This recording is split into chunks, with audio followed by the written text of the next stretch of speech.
Police কোথায়? ওরা তো এইমাত্র চলে গেলেন। মানে আমাকে যে ফোন করে আর্জেন্টলি ডাকা হলো? হ্যাঁ স্যার, আমি আপনাকে ফোন করে ডেকেছিলাম।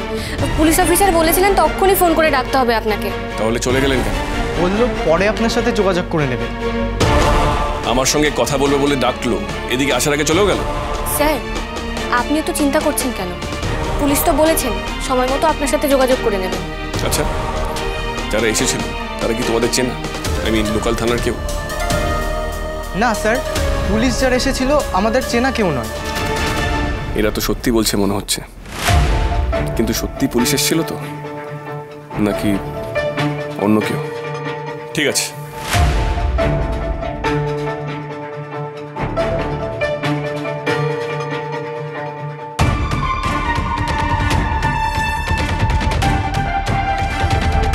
হ্যালো হ্যালো, আমি ডক্টর দ্রোণ চৌধুরী বলছি। আচ্ছা, লোকাল থানা থেকে একটু আগে আমার ক্লিনিকে কি পুলিশ এসেছিল? না তো স্যার, এই থানা থেকে কেউ যায়নি, তবে হেড অফিস থেকে কেউ যেতে পারে।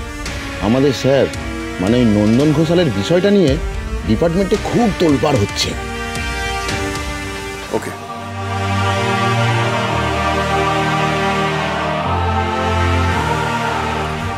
তাহলে কি সত্যি হেড অফিস থেকে পুলিশ এসেছিল? যদি এসে থাকে তাহলে দেখা না করে চলে গেল কেন? আচ্ছা, যদি ওরা পুলিশ না হয় তাহলে ক্লিনিকে কারা এলো? সাজানো লোক নয় তো? ক্লিনিক থেকে হয়তো ওরা না বুঝে আমাকে ফোন করেছে, তাহলে আমাকে কায়দা করে বাড়ি থেকে বের করা হলো কেন? কিন্তু আমি বাড়ি না থাকলে কার কি লাভ?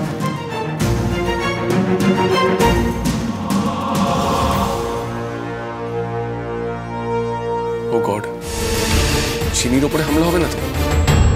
তাই আমাকে বাড়ি থেকে বের করে দেওয়া হলো?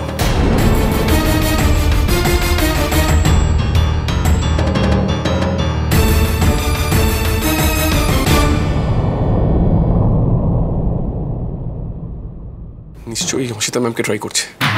না, দেরি করা যাবে না। তোমার কাছে এতটা অভদ্র ব্যবহার আমি কিন্তু কিছুতেই আশা করিনি অপালা। আমি যে এই কাজটা করেছি তার তো কোনো আই উইটনেস নেই, এমনকি কোনো অকাট্য প্রমাণও নেই, পুরোটাই জাস্ট সন্দেহ। চুপ করে আছো কেন অপালা? তুমি চিনির ঘরের সামনে গিয়েছিলে কেন? কেন বড় মা, চিনির ঘরের সামনে যাওয়াটা কি অপরাধ? আন্টি আমাকে যেটার জন্য অপবাদ দিচ্ছে সেই কাজটা কি কেউ আমাকে করতে দেখেছে? কেউ দেখেছে?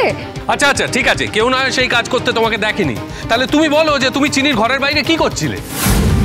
তোমার তো ধ্যান জ্ঞান সবকিছু দ্রোণ, সে তো ঘরে ছিল না। তাহলে আমি চিনির ঘরের সামনে গেছিলাম কারণ আমার মনে হলো আমি যেন চিনির আর্তনাদ শুনলাম।